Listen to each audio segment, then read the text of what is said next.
Both left-arm spinners, so a like-for-like swap. Yeah, Matt, he talked about the talent in this New Jersey area. And they just keep coming. And I say the talent and they just keep coming because we follow local cricket so much here. And then every time you come to the park here, you come to Mercer County or in the New Jersey area, a player comes out and they're so good. And you wonder why you haven't seen this guy before. Into the offside. Ramratan runs in. Has he taken the catch? Yes, he has. And so he had to run a long way. And Javin Thomas now is gone. It's 23 for 3. And Rushik Patel gets his first minor league wicket. Javin Thomas looking to go big into the hands of Raymond Ramratan quite easily in the end. And it's all beginning to fall apart here for the Philadelphians. 23 for 3. Javin departs for 1.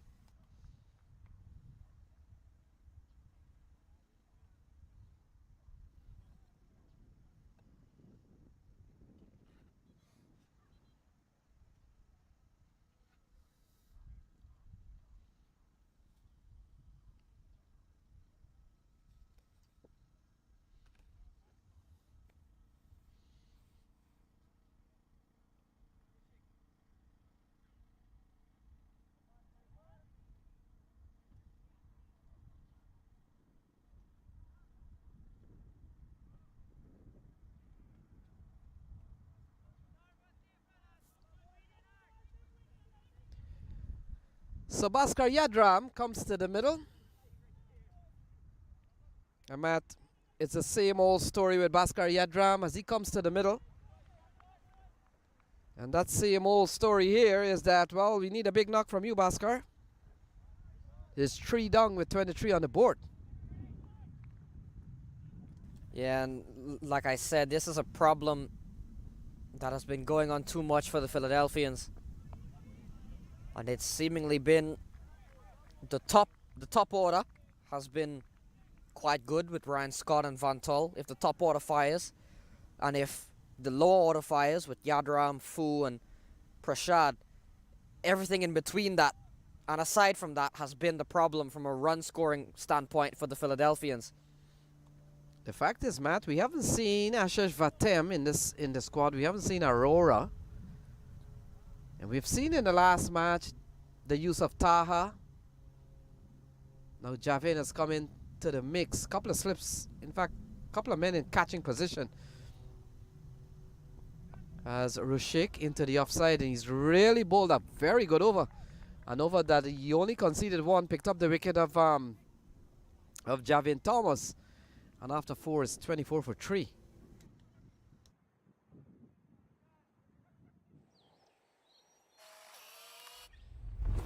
It's an impossible shot.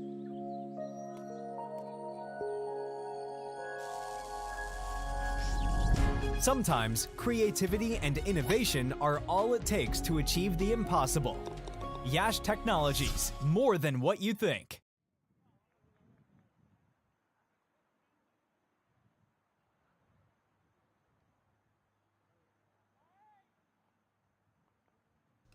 So Farhad Reza replaces Stephen Wigg.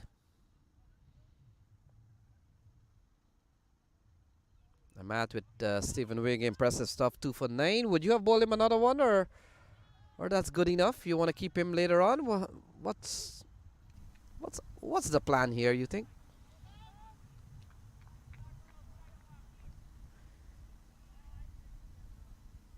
Yeah, I mean, very thin on, well, a bit thin on the pace options are the Stallions. No Jesse Singh, no Karan Patel.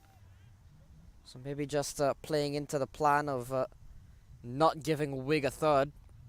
Maybe want him in case later on you do get some trouble here from Bhaskar Yadram or from Balaji or Jonathan Fu or whoever else is to come. You could bring back Stephen Wigg later on. But Farhad Reza has been around New York and New Jersey cricket for some bit of time. Of course, would have represented Bangladesh at the international level. but has since then played a lot of top-level cricket around the Northeast.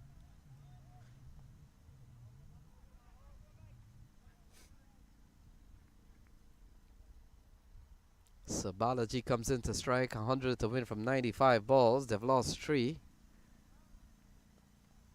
Guided into the offside, and an easy single here for Balaji. Yeah, you're right. Their Milorda, this Philadelphia Milorda has been has been unstable. We've seen a couple of tries. Ashish Vatem in the middle sometimes. We've seen Aurora. When you look at the production tally of Jonathan Fu and Bhaskar Yadram, you wonder, had it not been for Bhaskar Yadram and of course the captain Jonathan Fu, what would have been the fate of some of the games. But Bhaskar Yadram looks solid. And what is also interesting, Matt, is that when you look at Bhaskar Yadram and Jonathan Fu, when they come to bat out in the middle, they seems to be playing another game, on another pitch. They make batting look a lot more complicated than it is with the other batters.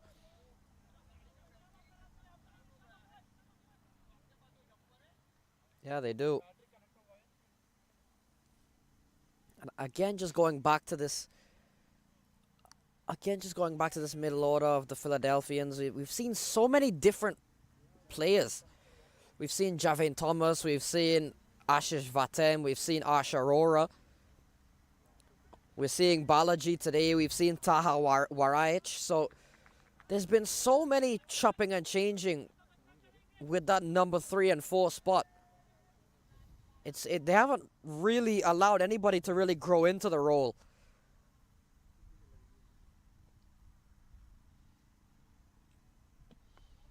So Bhaskar Yadram gets a good ball, good over here from Farhad Riza. 5 gone, it's 27 for 3.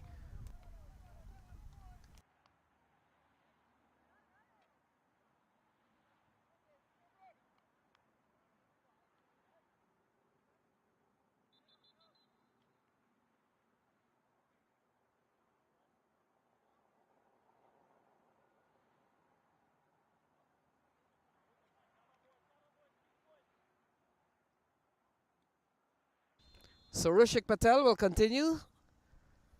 Stella forced over. Picked up the wicket of Javin Thomas. And you talked about Sachin Mailavarapu, not here in the squad, but you look at Rushik Patel, and it looks like it's a like-for-like replacement for Sachin Mailavarapu, who's been with the Stallions for years. He will continue, tall leg spinner. And will come into bowl to Yashwan Balaji, 27 for 3. We talked about the Philadelphians. This is their final game. And they were beaten by the Stallions in the earlier part of the competition.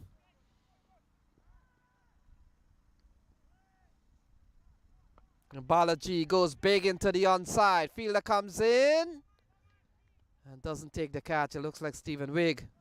And they come back for a couple of runs. Yeah, looking to go big as Balaji, offering a chance. Stephen Wigg is a good fielder. Unable to really hold on. Diving forward. They come back for 3 in the end.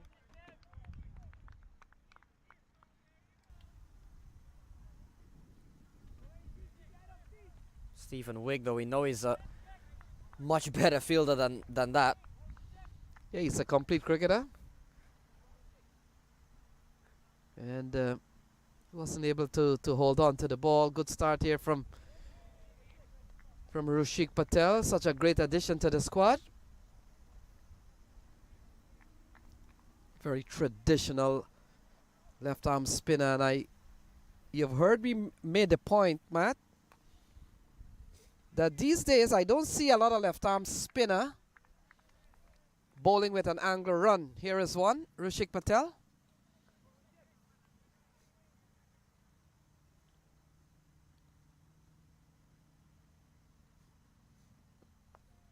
We saw Raj Bafsar and Abdul Jabbar left arm spin, bowling with a very straight run up. Rishik Patel comes with a little bit of angle. And what a quality over we've seen from him in again. 3 runs off the over, 6 gone, is 30 for 3.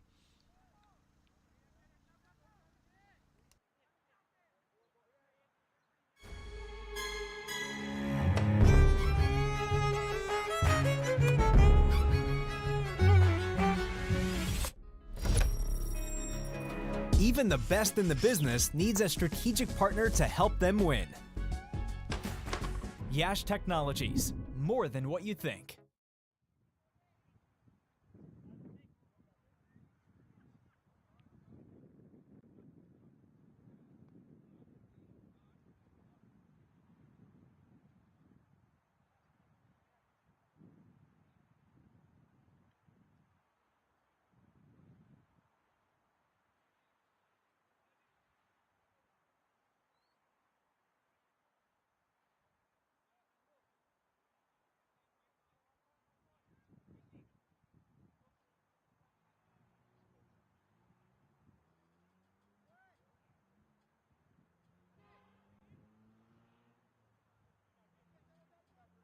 So Farhad Reza gets a second over. And why not, Matt? He's only given away 3. But you talked about Rushik Patel and how very good he's been. 2 overs, no men, 1 for 4.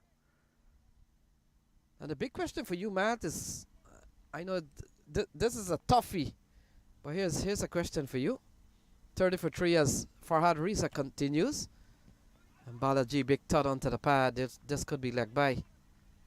It's always a difficult one. So Sachin Mailavarapu comes back for the next game, and Rushik puts in a big performance. What do? You play 2 leg spinners? Yeah, well, that's the question. A lot of the times that comes up. I think you've got to give Sachin Mailavarapu his spot back when he comes back, though. I mean, he's been with the side for so long. He's been one of the best bowlers around. Very experienced.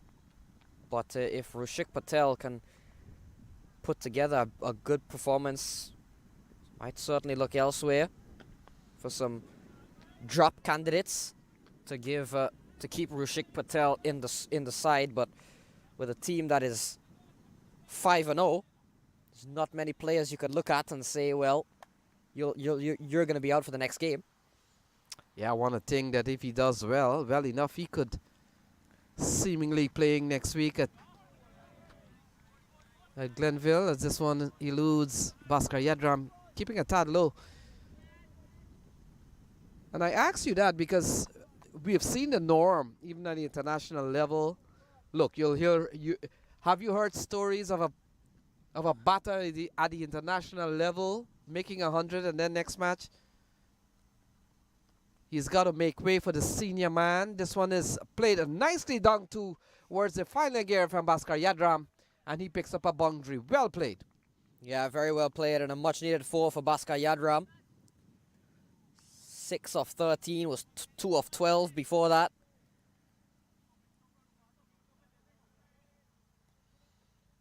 Yeah, good shot. He's scored so much runs this season.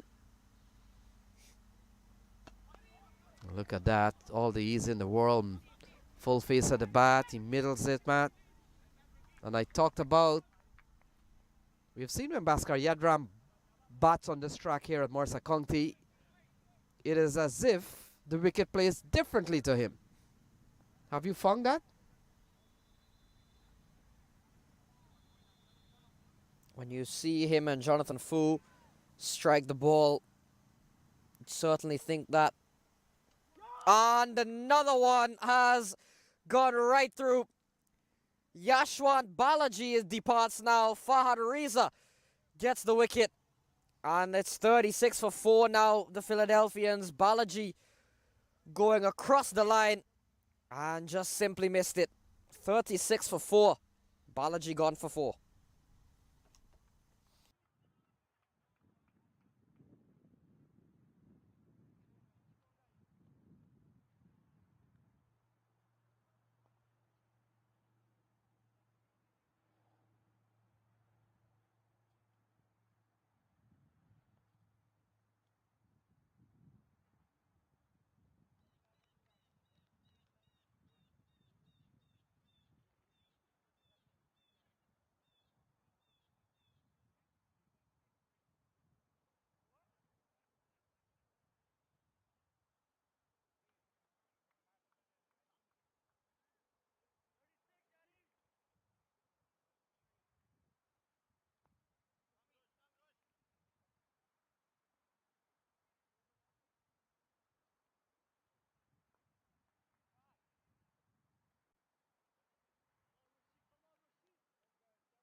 So Jonathan Fu comes to the middle. Bhaskar Yadram will be on strike. Rushik Patel has been a thorn in their flesh. He's going to continue, Matt. 36 for 4. We've seen 2 wickets from Stephen Wigg and 1 each from Rushik and Farhad Riza.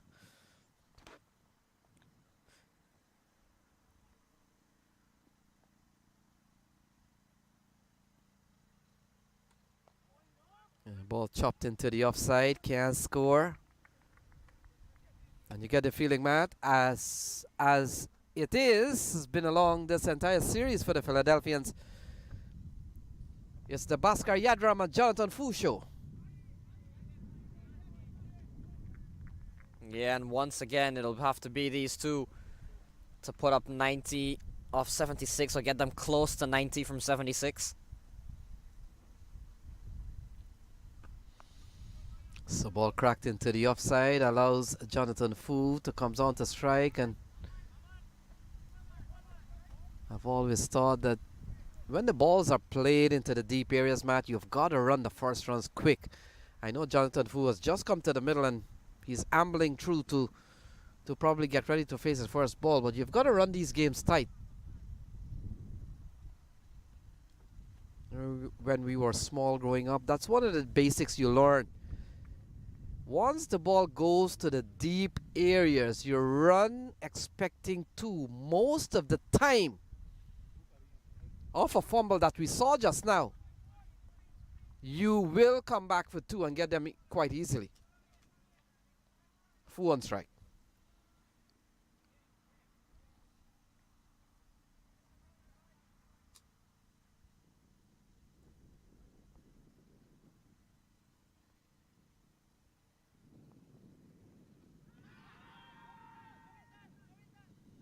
The thing here for the Philadelphians is I feel the Stallions are really the team they've got to bet against here. They've got to beat, because first of all, they're playing the Stallions right now, so they've got a chance to hand the Stallions their first loss. They will have 3 teams then tied on 10 points. The current run rate, as we see, Jonathan Fu may have been struck. The current run rate in order is the Cavaliers have got the highest run rate, the Stallions are second, and the Philadelphians are way down in third in compared to the Cavaliers, who are a full 2 percentages above the Philadelphians, which is a lot. I think the Philadelphians here, they've got to beat the Stallions. That part we know. And I think either way, they'll have to hope for one of the Stallions or the Cavaliers to get swept next weekend. Their best bet, I think, is going to have to be hoping the Stallions lose. Because if the Cavaliers lose 2 games, I just think the Cavaliers' run rate is so superior, they can lose 2 tight contests and still be ahead of the Philadelphians if the Philadelphians win this game in a pretty tight manner. 38 for 4 at the end of 8.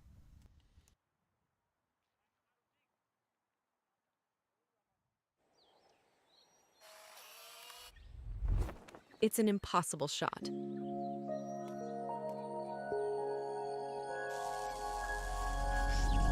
Sometimes creativity and innovation are all it takes to achieve the impossible.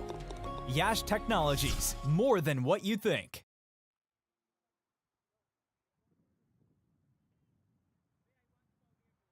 I want to talk about what I was just mentioning. Okay, go. So 38 for 4. So what are the scenarios here, Matt, as the over came to an end? So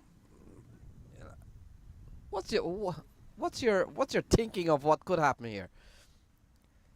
Like I said, I think for the Philadelphians, the Stallions have got to be the team they're looking to target and the team that they're preying on their downfall, because they're playing the Stallions here. The Stallions' run rate is the closest to the Philadelphians. And the Philadelphians, this is their chance. They've got a chance to really, A, beat the Stallions, and B, depending on if Jonathan Fu and Yadram and whoever else is to come can get going, they've got a chance to really damage the Stallions' run rate.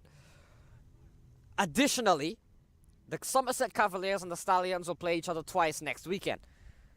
I think if you're the Philadelphians and you're tied on 10 points, and let's assume they win this game, I think you've got a better chance at hoping the Stallions lose because of net run rate. The Somerset Cavaliers can lose 2 games and still, in essence, have a greater run rate than the Philadelphians. The Somerset Cavaliers would have to lose by quite a big margin twice in 2 days against the Stallions in order for the Philadelphians to overtake them on net run rate. That seems quite unlikely. It seems more likely for the Philadelphians to beat the Stallions, which is they've got a golden opportunity to do so here, damage the Stallions' run rate, and then have a bit of hoping and praying that the Cavaliers can damage it even further. And with that, the Philadelphians can overtake the Stallions. It's a lot easier for the Stallions from for the Philadelphians on a run rate perspective to overtake the Stallions than it is for the Somerset Cavaliers. Cut away. Lovely shot from Bhaskar Yadram. He picks up a boundary because of the pace of the ball. That's 43 for 4. And you talked about that. And next weekend, just for the record, just in case Cavaliers wins one and Stallions wins one, it's all over. And it's Cavaliers and the Stallions going up to the playoff. Yep. Either way, there'll be a lot of watching and a lot of praying from the Philadelphians. So 43 for 4. There we go at the points table, Matt. Walk us through as what you were talking about. This one into the onside. We'll probably take a look at it towards the end of the over. Yeah, maybe at the end of the over, start of the other one. Yeah, but a very interesting stage, and it came at a time in which the Philadelphians got off such a solid start from the start. They were able to get 2 wins against the Eagles, and then they lost to the Cavaliers, and then picked up another couple of wins against Yorkers and on the Titans. But then a couple of losses to the New Jersey Stallions and to Manhattan Yorkers have really put them in this predicament. 9 gone. It's 4-4-4. Okay, you can go. Yeah, correct.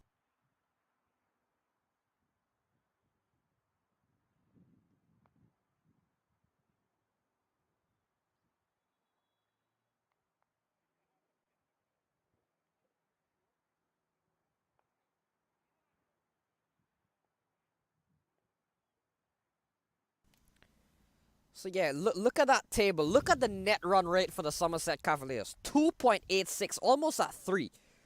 Compare that to the Stallions and the Philadelphians. It's quite a significant margin. The Philadelphians, it's much easier.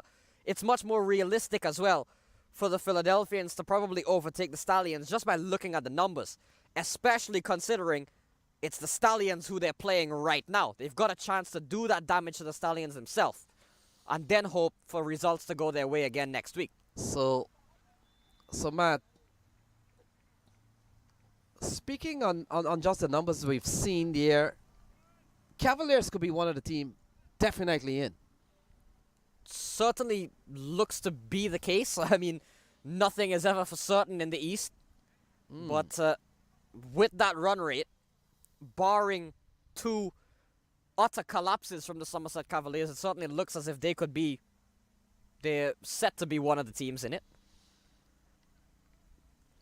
Well, there's so much permeations as to what can happen. What if those games are rained out, and then it becomes a situation if the Philadelphians win here, big appeal, nothing doing. Mihir says not out.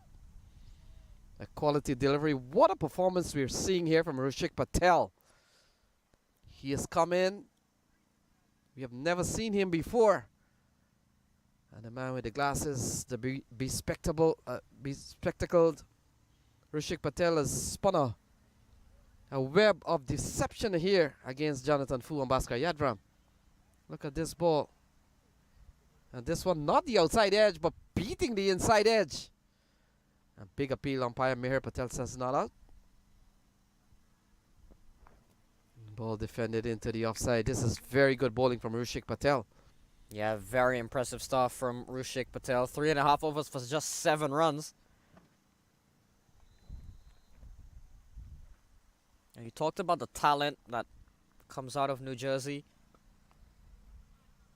This one is cut away from Jonathan Fu.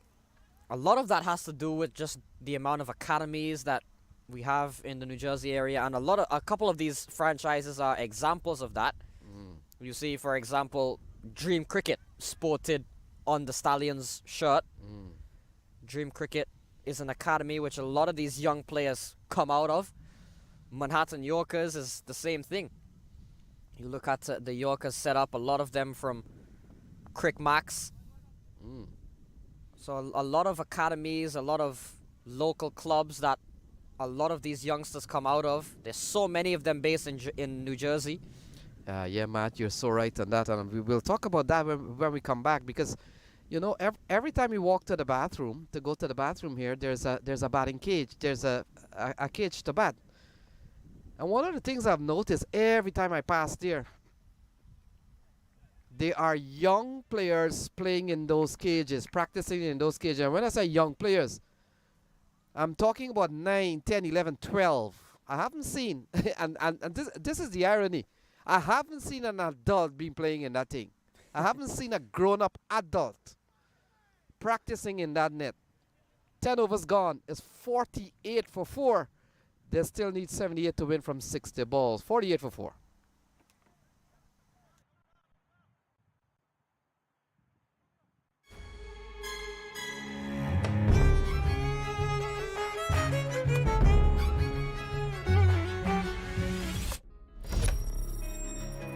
Even the best in the business needs a strategic partner to help them win. Yash Technologies, more than what you think. So Stephen Wigg comes back into the attack. 2 for 9, and Matt, those wickets, that of Christopher Van Tol and Ryan Scott, you can't ask for a better performance here from Stephen Wigg. Impressive bowling figures from him, 2 for 9, and I got a feeling he's going to bowl one here and maybe wait a little while longer to see how things progresses. But for the time being, it's 48 for 4. He comes back in the 11th.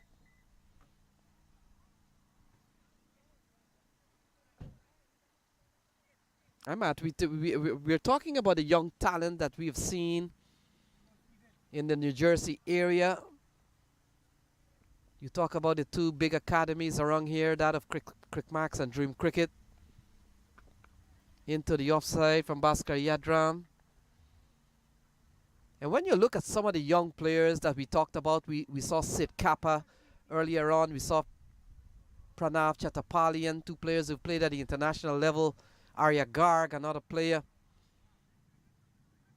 And you wonder the time spent from an early age to really get them where they are now, and the countless hours parents have spent. Oh, it comes off. It appears the glove. We'll have to wait and see. And it goes away to third for a 4. So, productive shot from, well, not a shot from Jonathan Fu, but he's gone away for 4. 53 on the board. The 50 comes up. Yeah, flying off the edge from Jonathan Fu. They'll take it nonetheless, will the Philadelphians.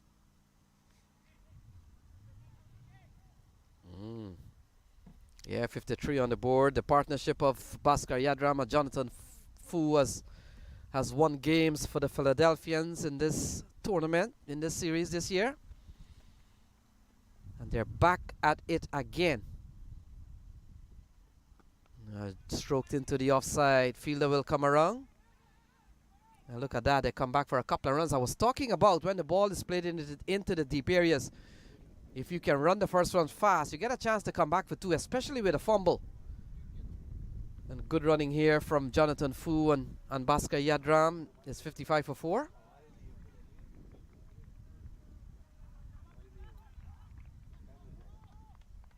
I'm just coming back to what we were talking about, the young players and the time spent to get them up to the level that we're seeing some of them perform.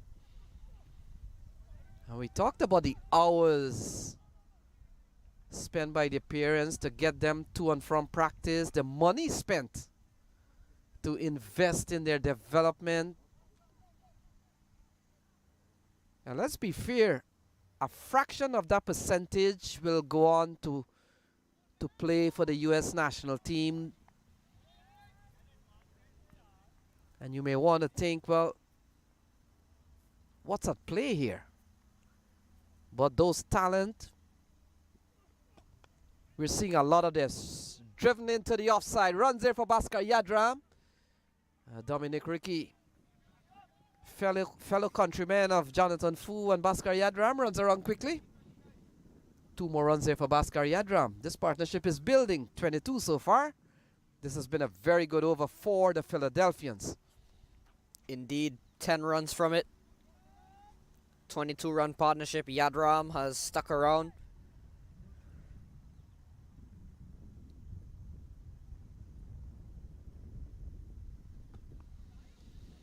So ball into the onside. 11 over comes to a close. And after 11 is 58 for 4.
So 68 to win from 54, 58 for 4.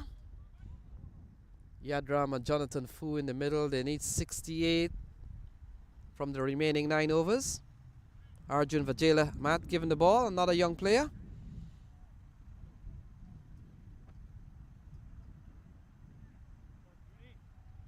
And with all the talent we have talked about, Pato, the young talent we have talked about, it is now for the New Jersey area to really come up with some very good or better playing facility to allow these talent to go up to the top level or to the next level. Arjun Vajela comes in to the bowling attack. Fu on strike.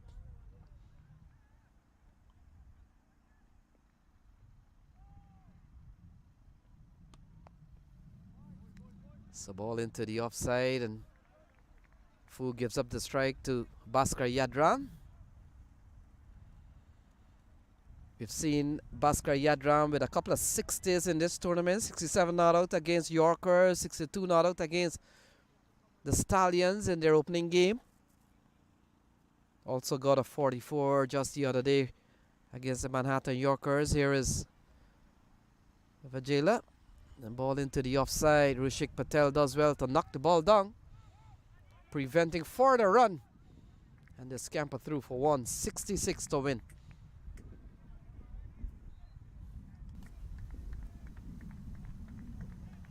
So Fu back on strike.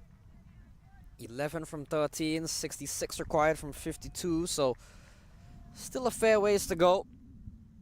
And still not totally out of the equation for the Philadelphians.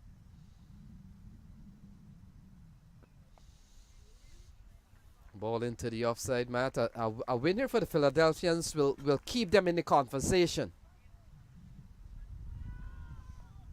And if they don't win here this afternoon, it all goes down to the Cavaliers and to the Stallions. No one else will have a chance to really get up to a playoff position just because they don't have not enough points on the table. So if the Philadelphians wants to be in that conversation. They'll have to get 64 from the next 50 balls. They bat so well when Bhaskar Yadram and Jonathan Fu does well as you would have mentioned, when Van Tull and Ryan Scott has got them going big at the top.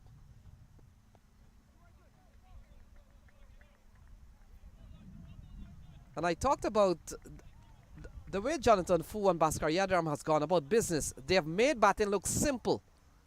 They have done the basics. We've seen here on this ground most of the games that they've played, it's pretty much just over run a ball with a couple of big overs. And essentially what we're seeing Bhaskar Yadram and Jonathan Fu do is just tuck the ball around. We have seen 5 singles in this over. And look at that, 6 singles in this over. And exactly just about what is required. We talked about some big overs in T20 cricket. 12 gone. 64 for 4. They need 62 to win.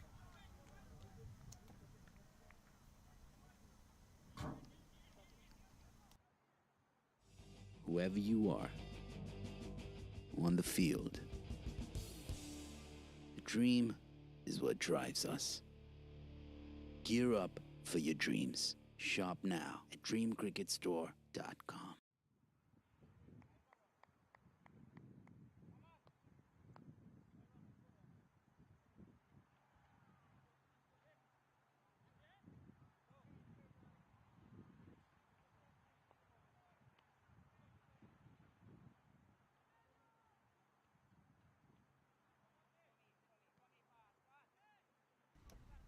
So Sid Matani will continue.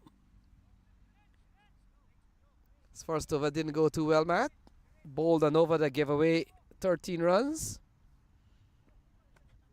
But he was bowling to Ryan Scott at that time, and so he comes in here with 62 to win from 48 balls with an asking rate 7.7.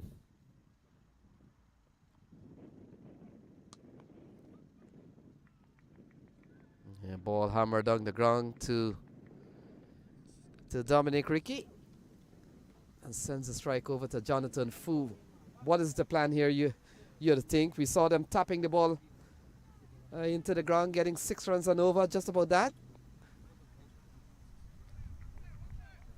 Yeah, I can probably see them doing that for maybe another over or two, but at some point, I'm sure Yadram and Fu will both realize.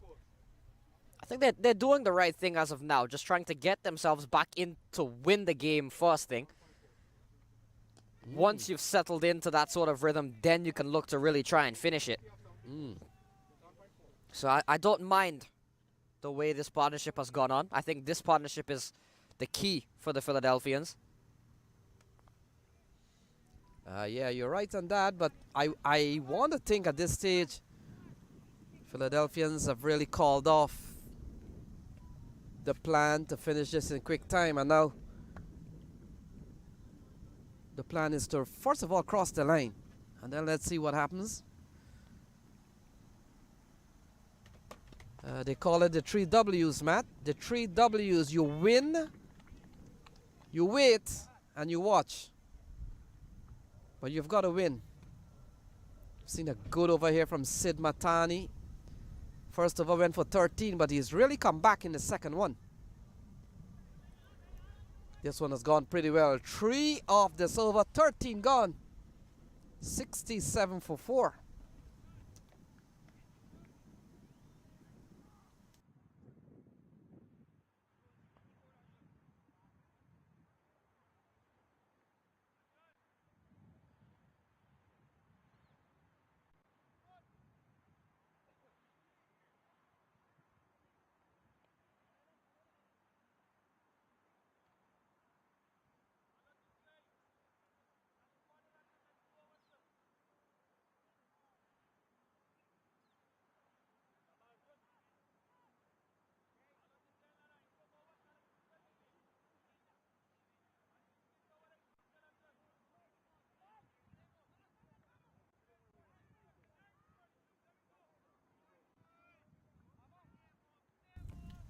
So 59 required from 42.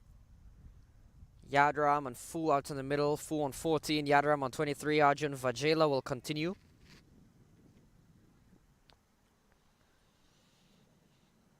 Just the 5 bowlers used by the New Jersey Stallions, so no Raymond Ramratan, no Aman Patel, no Suprit Madan, no Anirudh Emmanuel, who are all bowling options.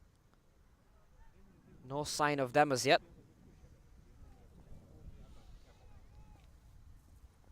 Yeah, you've been spoiled by the short version of the game, Matt, in which you've always seen it 5, 6, 7 bowlers completing 20 overs, but there was a time in which when you played a longer version of the game, you went into matches with only 5 bowlers, and they had to do the job for you. If anything, you'll probably take a part-timer and try to see to buy a wicket at some point, but in the early days of long version cricket, you carried 5 bowlers into the game, and you work with that. But we've seen T20 cricket, you never can expect what could go wrong. Good over so far from Arjun Vajela, 57 to win from 39 balls, and so deliveries are running out here. And we've seen a very good 13th over from Sid Matani. We're beginning to see a very good one here from Arjun Vajela. Still a couple of balls remaining. But most of the overs gone pretty well here for the Stallions. The pressure on the Philadelphians. They still need 57 to win. Into the onside. They'll settle for 1. And still, this is a very good over with 1 ball to come.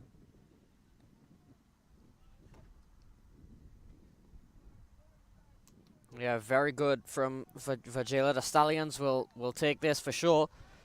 Just the 3 runs conceded, especially at a crunch moment in the game, bowling to Yadram and Fu. And Matt, we've got to remember the Philadelphians, they conceded 23 extras, 14 wides, which is beginning to show that the margin would have been even closer. Into the onside. Look for 2. No, they'll stay for 1. And the 14th over comes to a close. They need 55 to win from 36. 71 for 4.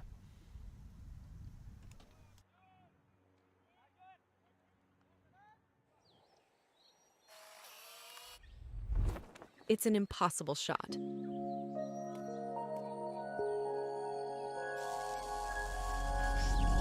Sometimes creativity and innovation are all it takes to achieve the impossible. Yash Technologies, more than what you think.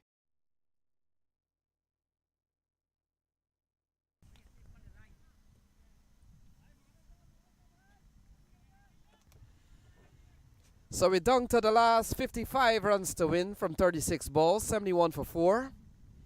Matani gets another over.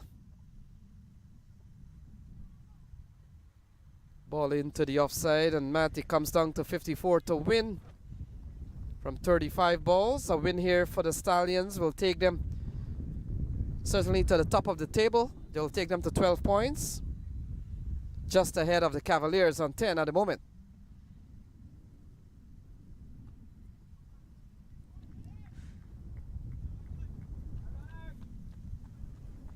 Yeah, the Stallions have had a really impressive campaign.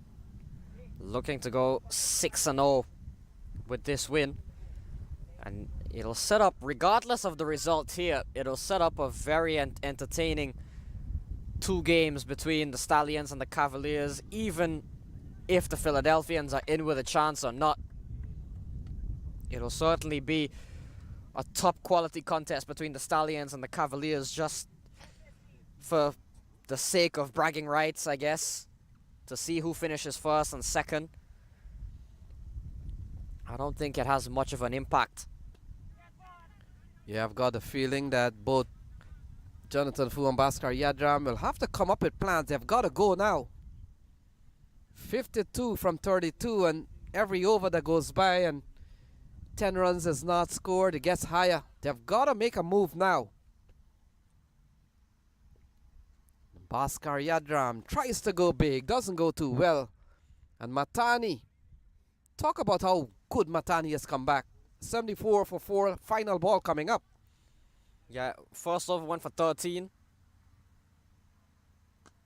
He's come back very well. Yadram is looking to take him on, but he's just too good, unable to get away. So 4 runs from that over. This is good from the Stallions. They've contained things so far. 51 to win from the final 5. It's 75 for 4.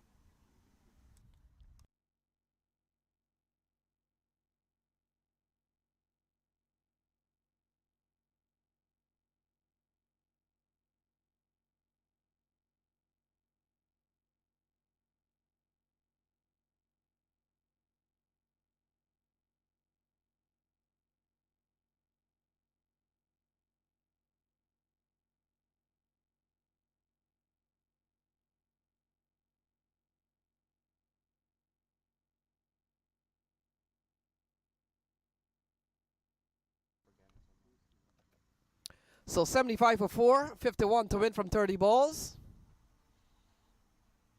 Arjun Vajela will continue. 2 overs, no made, none for 10. Amati comes down to 51 for the Philadelphians, and the Stallions have found ways to really win regardless of the situation. We talked about playing without Jesse Singh and Mukamala into the offside, protection out in the deep. Looks like Rushik Patel and only a single to Bhaskar Yadram. But they have found ways to win, and even here they're doing pretty well. Yeah, indeed. The Stallions is just have built themselves a big brand, reaching the final in 2021. Made the semifinals in 2022, crashed out against the Atlanta Fire. 2023, last season, was a bit of a surprising off year for them. They didn't make it to the playoffs. They would have finished 4th, I believe, behind the Cavaliers, the Philadelphians, and the New England Eagles. So it was a rare off season for the Stallions, and now this year they've been back in some fashion.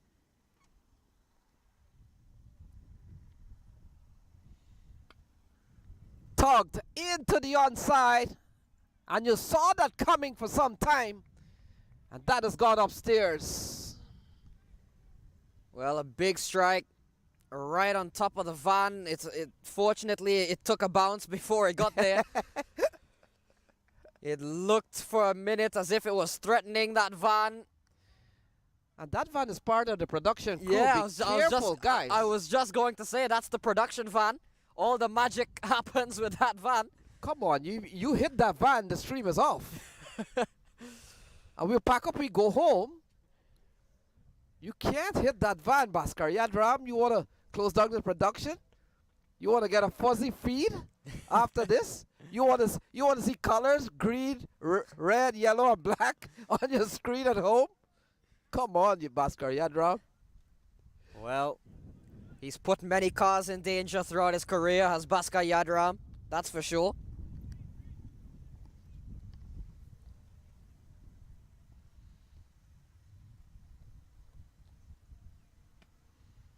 So ball into the offside. Patel has a lot of work to do. And they come back for a couple of runs. I talk about the fumble in the deep, and I've seen it twice already. 85 for 4. They need 41 from 26. Can Bhaskar Yadram and Jonathan Fu do it again? One more time for the Philadelphians. And then they'll do the 3 W's. They'll win, they'll wait, and they'll watch. 85 for 4.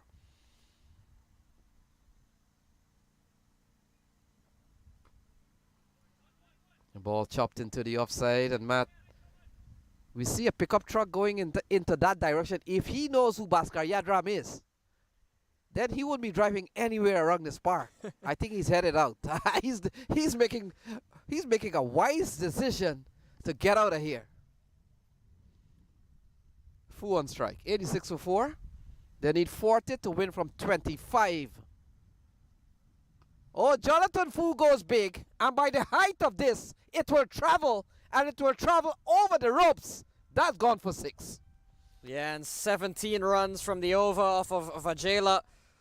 The over they've looked to target. Jonathan Fu with his first maximum ends the over in some style. Exactly what Philadelphia need. 34 from 4 overs. Things looking to come back slightly to the Philadelphians. It's 92 for 4 after 16.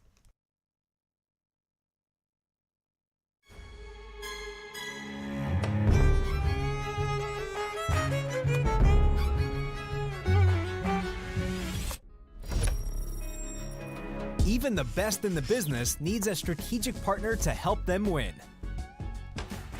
Yash Technologies, more than what you think.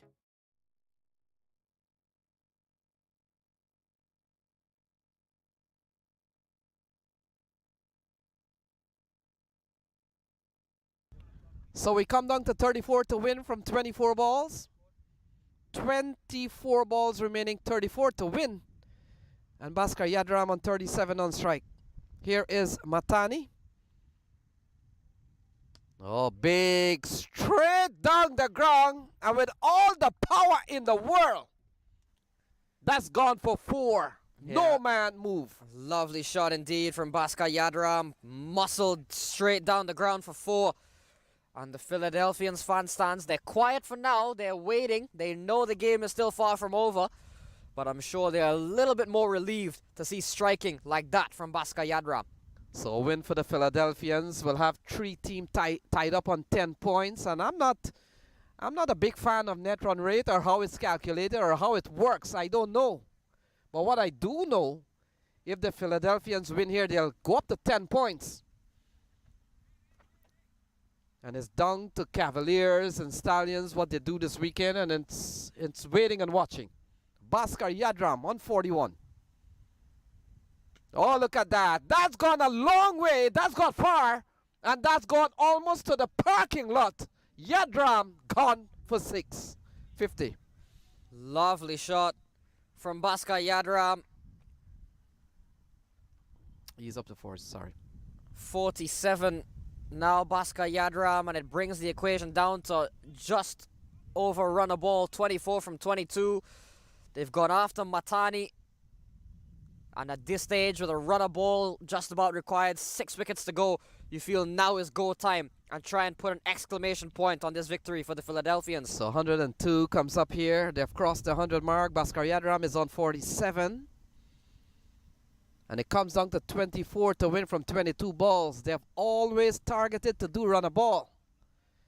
Couple of 4 and a 6 off this over has made them realize that they're in touching distance of a victory here. The Philadelphians will go up to 10 points. They'll join the Cavaliers on 10 and the Stallions on 10. The fact is, Matt, if they win this game, they will stop the streak of the Stallions, who came into this game with 5-0.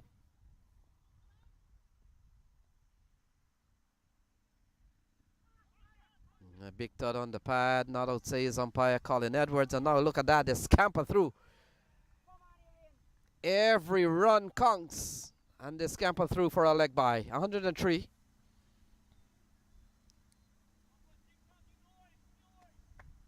$23 to win from 21. And Jonathan Fu on strike.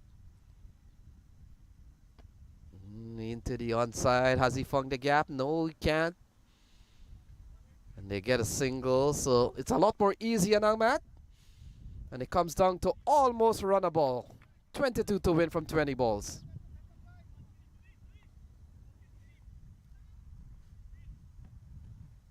Bhaskar Yadram on 47. Oh, smashed into the onside. Bhaskar Yadram, 53 with that 6. He crosses another half century. It's 110 for 4. Yeah, and another big over. Exactly what Philadelphians want and exactly what Philadelphians need. And it's that man again, Bhaskar Yadram. His prolific 2024 continues.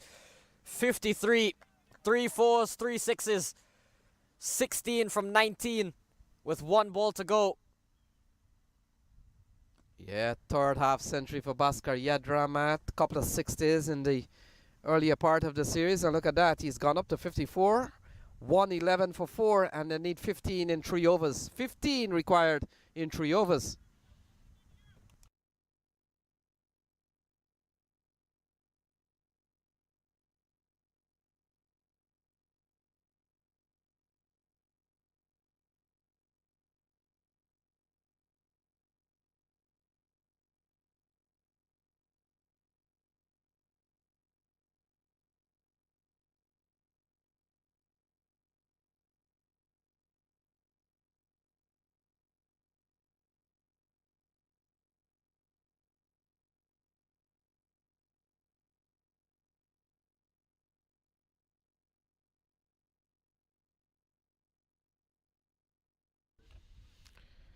So we've got 15 to win in 3 overs, Matt.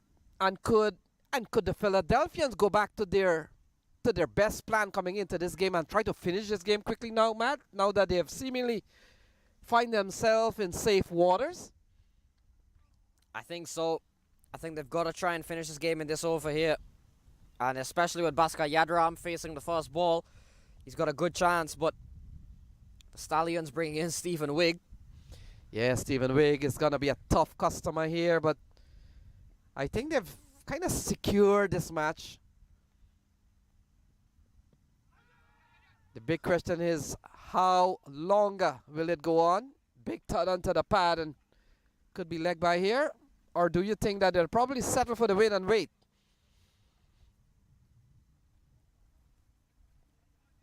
$112 on the board and need 14 to win from 17 balls. A partnership of 76 between Bhaskar Yadram and Jonathan Fu. Another big one for them.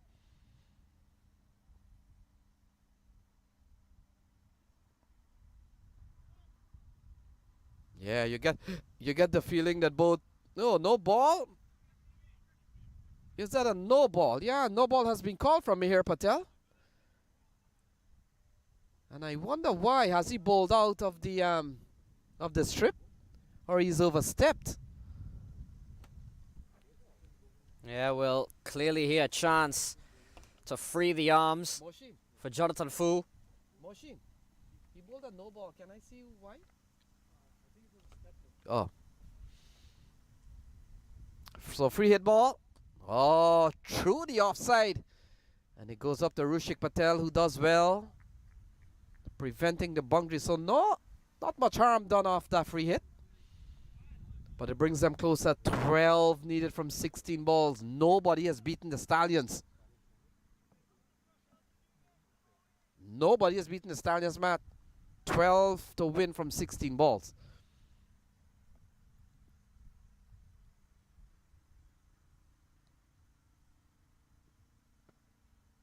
Fluently as ever. And Matt, the ironic thing is that Yadram was a Stallion a year ago. Yeah, he would have played for the Stallions. Had a bit of injury problems last season. Is here with the Philadelphians and back in some style. Matt, if I was a minor league player, I would have loved to play for 6 years in minor league and play for all 6 teams. That would have been such... Oh, lofted straight down the ground here from Jonathan Fu. And they pick up a single. It's 106. It's 116 for 4. 10 runs to win from 14 balls. In 6 years of minor league, you can't play for 6 different franchises. Well, again, in the first game, you talked about a famous phrase when you ask players why they aren't playing for a certain team. They didn't pick me. I'm moving on. Oh, straight down the ground from Fu. Has it had enough power? Yes, it has. And it has gone away for 4. So it apparently seems that the plan is still in effect.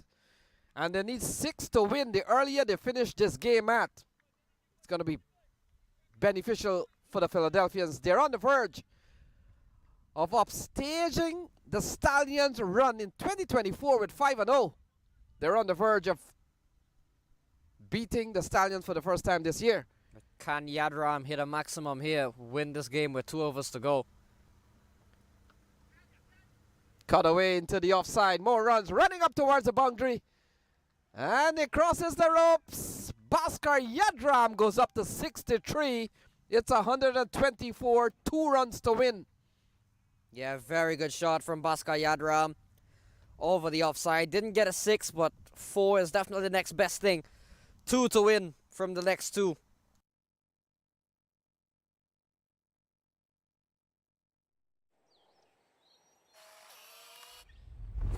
It's an impossible shot.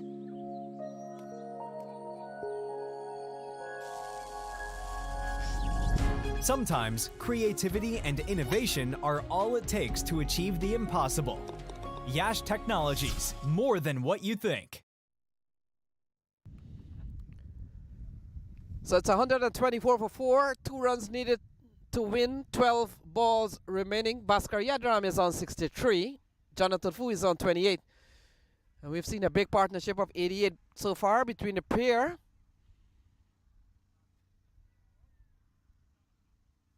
And Matic comes down to this final over for sure. This will end it. Can't see someone defending a couple of runs here with the way Jonathan Fu and Bhaskar Yadram has gone about business. And essentially it will mean 3 teams will tie on 10 points. The Philadelphians will be done with their campaign this year and they'll have to wait and watch.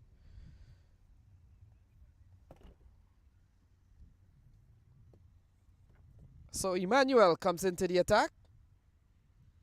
And Matt, it could be a formality here as he runs into ball to Jonathan Fu. And Fu taps it into the offside and the scores are leveled.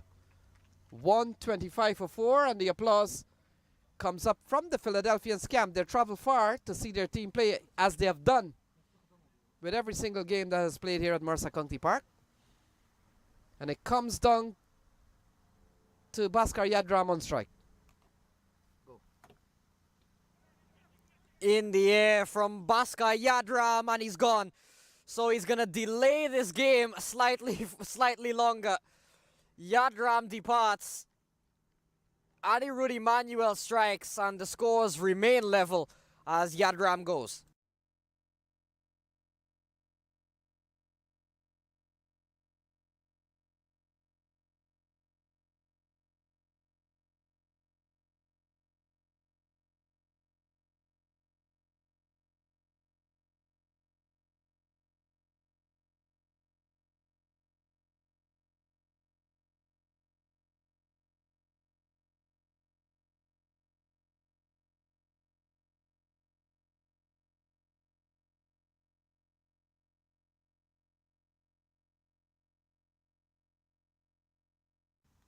So Sivaram Chaudhary or Sivaram Swarna comes in with 1 run to go as Bhaskar Yadram gets a big ovation from the rest of his Philadelphian teammates.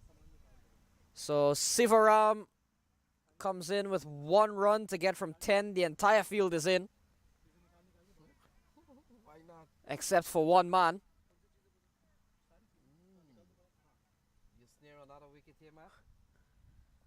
Looking to just delay the inevitable as long as possible here. And Swarna can't get away. So it's 1 from 9. We know the Philadelphians will certainly win this game. It's just a matter of how much longer will they have to wait. Big appeals and the finger has gone up.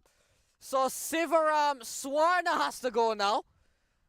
And the New Jersey Stallions are being a real hindrance to the Philadelphians here. Very annoying customers, you've got to say, from a Philadelphian standpoint. You want to get the win, you want to get your celebrations on, you want to get this over with, but not too fast. The New Jersey Stallions are going to make them wait for it.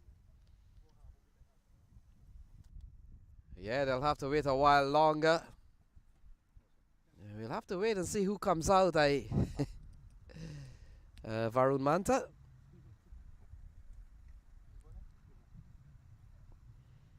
And so scores are level. 8 balls remaining. 125 for 6. Seen a couple of wickets in this over from Anirudh Emmanuel. And I was looking in the direction of the Philadelphians camp, Matt, and I did see Devashwari Prasad was scampering to pad up, but then I saw Varun Manta walks to the middle. And so it's one of those things that can catch you by surprise that, well, with a couple of runs here, let's take the pads off. But, yeah. So Manta comes out here, couple of wickets in this over. And it comes down to 125 apiece for both teams. 1 run to win.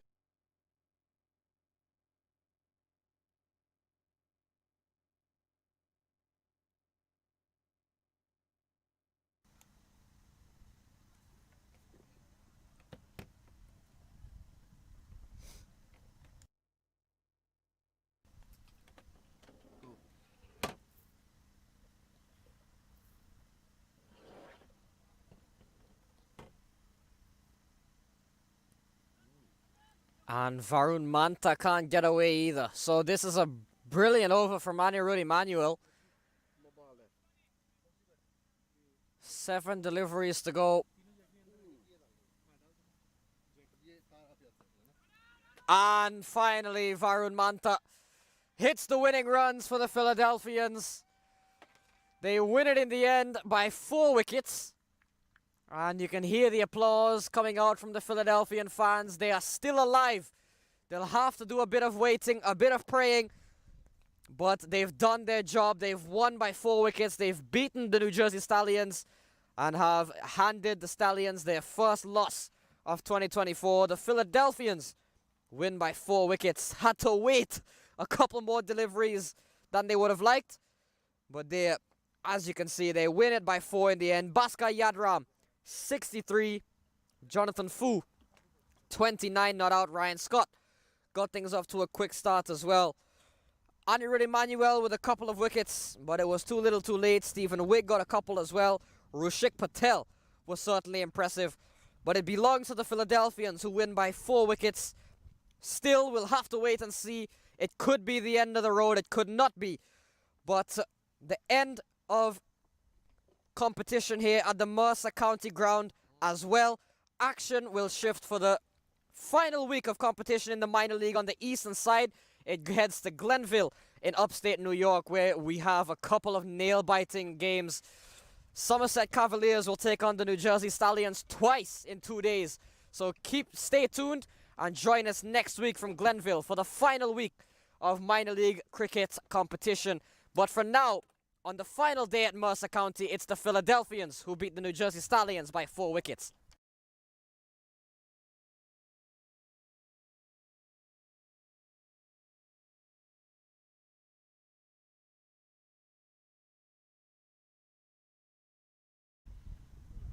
Oh, Scott into the onside, gone a long way, gone for 6.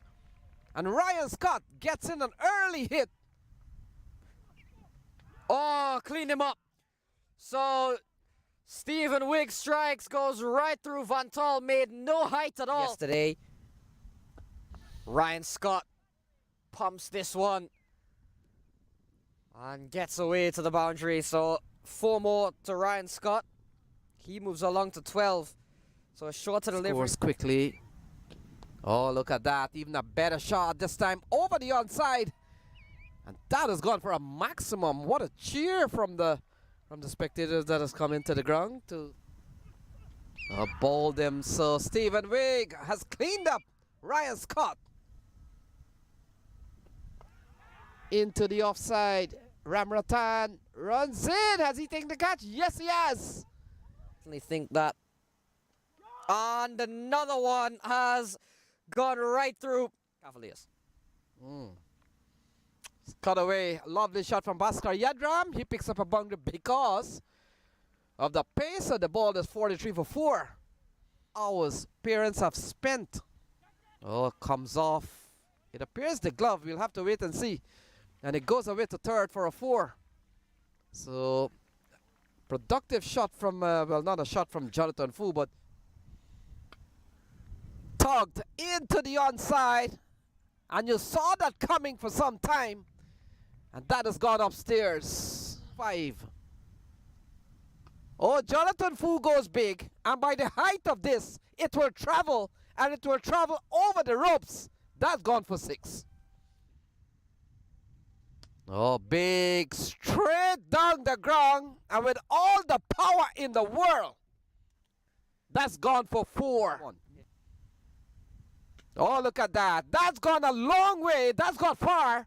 And that's gone almost to the parking lot. Yadram gone for 6. 7. Oh, smashed into the onside. Bhaskar Yadram, 53 with that 6. Oh, straight down the ground from Fu. Has it had enough power? Yes, it has. And it has gone away for 4. So it apparently seemed that the plan to go. cut away into the offside. More runs running up towards the boundary. And it crosses the ropes. Bhaskar Yadram goes up to 63. It's 100. In the air from Bhaskar Yadram, and he's gone. So he's gonna delay this game slightly longer. Longer will they have to wait? Big appeals, and the finger has gone up. So Sivaram Swarna has to go now.